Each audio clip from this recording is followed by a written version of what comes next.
नमस्कार दोस्तों, आज हम एक बहुत ही इम्पोर्टेंट टॉपिक के बारे में बात करेंगे जो कि हमारी पर्सनालिटी को इम्प्रूव करने में बहुत काम आता है और वो है significance of deadline in completing a task. मतलब एक किसी भी कार्य को पूरा करने के लिए किसी समय सारणी का निर्धारण करना क्यों आवश्यक है और उसके कुछ पॉइंट्स के बारे में बात करेंगे कि ऐसा हम कैसे कर सकते हैं और उससे हमें क्या बेनिफिट होगा अपनी प्रोडक्टिविटी के अंदर।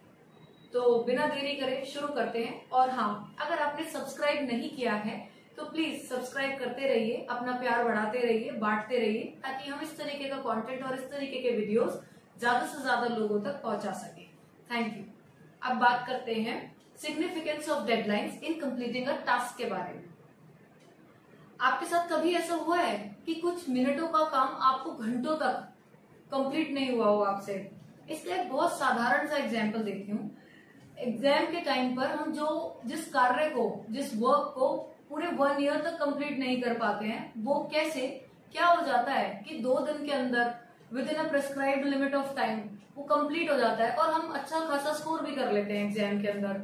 The reason being is the deadline, that is the magic wand behind, right?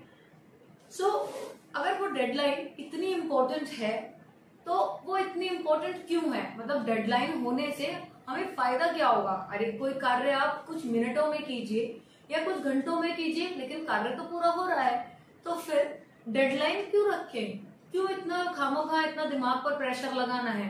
तो उसके कुछ 5 जरूरी कारण हैं और जिसमें पहला है to maintain the cost benefit analysis. Cost benefit analysis से क्या मतलब है आपका? कॉस्ट बेनिफिट एनालिसिस का मतलब आपने टाइम, एनर्जी और एफर्ट के रूप में कितना इनपुट लगाया है और उसके रेस्पेक्ट में आपको कितना आउटपुट मिला। That is the cost benefit analysis. Say you are suppose to do a work in 2 hours but you did it in 2 days, right? तो उसकी वजह से क्या होगा? आपके इस एक्सपेंशन ऑफ वर्क के वजह से वहां पर एक पार्किंसंस लॉ लगता है कि the more time you have the more it takes. तो that is the expansion law which is a very famous law और हम उसके ऊपर एक सेपरेट वीडियो में बात करेंगे पार्किंसंस लॉ के बारे में। तो इसका कॉस्ट बेनिफिट एनालिसिस जो है that should be kept in check. जब एक प्रॉपर एक सर्टेन डेडलाइन जो होती है वो एक उसके अंदर हम अपना काम करते हैं, ठीक है? तो कॉस्ट बेनिफिट एनालिसिस बहुत बेहतरीन तरीके से इम्प्रूव होते हैं। और दूसरी बात, अच्छा कॉस्ट बेनिफिट एनालिसिस अगर इम्प्रूव होगी तो उससे मुझे क्या मिलेगा? वो दूसरी चीज, और वो है कि हम ज्यादा प्रोडक्टिव होते हैं। हम कैसे ज्यादा प्रोडक्टिव होंगे कॉस्ट बेनिफिट एनालिसिस इम्प्रूव करने से? क्योंकि हमारा उस काम को, अपने काम को एंगेजमेंट रेट जो है that would be less. We would not procrastinate and we would do the work with the immediate effect and hence we would be more productive, right? So the third is very important, that is the improvement in focus. So when the focus is improved you would do the task at a very faster rate and you would find that आपके पास और ज्यादा काम करने के लिए समय बच जाता है। ओके, सो और चौथी और बहुत ही शानदार बात जो एक डोमिनियो इफेक्ट की तरह वर्क करता है कि आप देखेंगे कैसे आप जब भी कोई भी एक पॉजिटिव काम करते हैं in the right track which you should do, तो उसकी वजह से एक वर्चुअस इम्पीटस जनरेट होता है, वर्चुअस साइकिल के अंदर आप इन्वेस्ट करते हैं। तो वो एक पॉजिटिव, एक छोटा सा positive work that is just respecting the deadline, जब हम ये करते हैं तो इसके वजह से क्या होता है कि हमारा सारा काम, हमारा वो काम समय पर होगा। जब वो काम समय पर होगा तो हम अगले काम पर समय से अराइव करेंगे। और एक और बात, कभी कभी ऐसे भी होता है कि हम एक काम में उतने ज्यादा उलझ जाते हैं कि हम उस काम को कंप्लीट करने के पहले ही हमारा इंटरेस्ट ही लूज हो जाता है उस काम के अंदर कि हम मतलब अब हम करेंगे ही नहीं। That is an incomplete and undone work, right? तो वो सारी चीजें इवेंचुअली एलिमिनेट हो जाएंगी। और बात करते हैं तो इसका एक फिफ्थ थिंग इज एक साइकिल जनरेट हो जाती है और वो वर्चुअस साइकिल के बारे में मैं बताती हूँ कि क्या एक कंप्लीट डोमिनियो इफेक्ट बताते हैं। आपका वर्क जो है वो बहुत ही तेजी से और फास्टर रेट पे कंप्लीट होगा। आपकी capacity to do work is more, right? You have more amount of time left with you जिसको आप बहुत ही शानदार तरीके से अपने 3Ps को इम्प्रूव करने के लिए इन्वेस्ट कर सकते हैं। वो 3P कौन से हैं?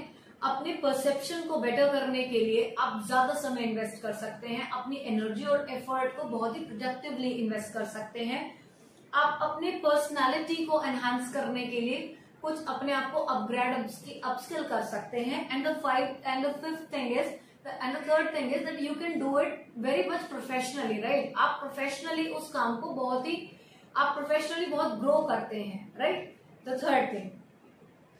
सो ये तो फायदे हुए डेडलाइन को फॉलो करने के।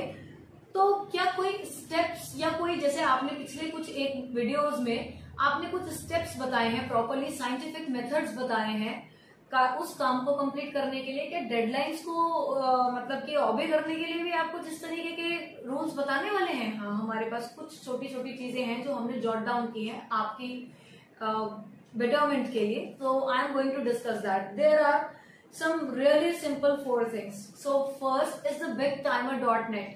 This is a very simple countdown timer. You can just simply Google it and you would find it there. ये full screen पर एक countdown timer की तरह है. Just hit it on the Google and please invest your few seconds to find it, and you would see how magical it is to organize you in a way more efficient manner. Okay. So this is to track, play and pause. जब भी आप track कर रहे हैं, कोई काम कर रहे हैं, उसको ट्रैक कीजिए, प्ले रखिए।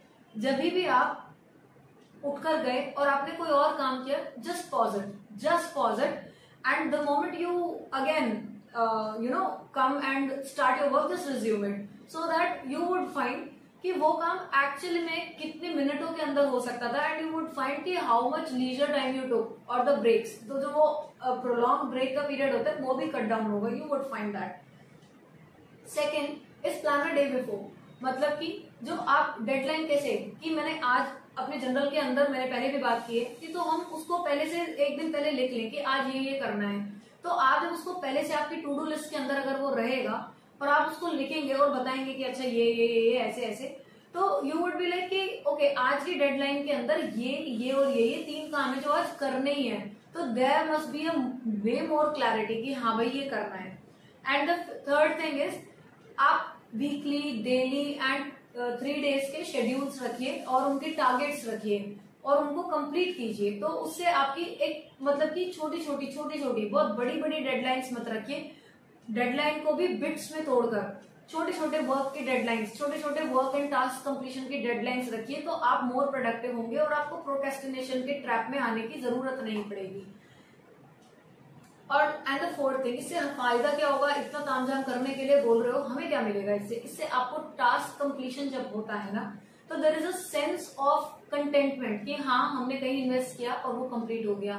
तो आप जो किसी मोटिवेशनल वीडियो के अंदर ढूंढते हैं और थोड़ी देर के लिए आपको बहुत हाई लगता है, आज तो सब कुछ कर देंगे, और उसके बाद में थोड़ी देर बाद आपको बिल्कुल नॉर्मल लगता है पहले जैसे, कि you are not finding the reason to work. तो वो जो लो मोटिवेशन ट्रैप होते हैं और जो आपको सेल्फ डाउट और सेल्फ मैनेजमेंट के और लो सेल्फ कॉन्फिडेंस के जो आपको लूप्स आते हैं, वो bit by bit you would get yourself transformed into a very powerful and very virtuous cycle. So this is all for today. We have discussed about the significance of deadlines.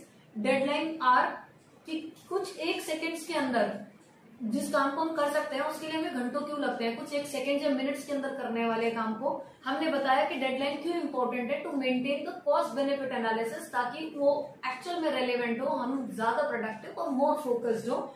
और उसको improve करने के हमने तरीके बताए। bigtimer.net, that is a countdown timer, वो आप use कर सकते हैं, वो बहुत बेनिफिशियल होता है।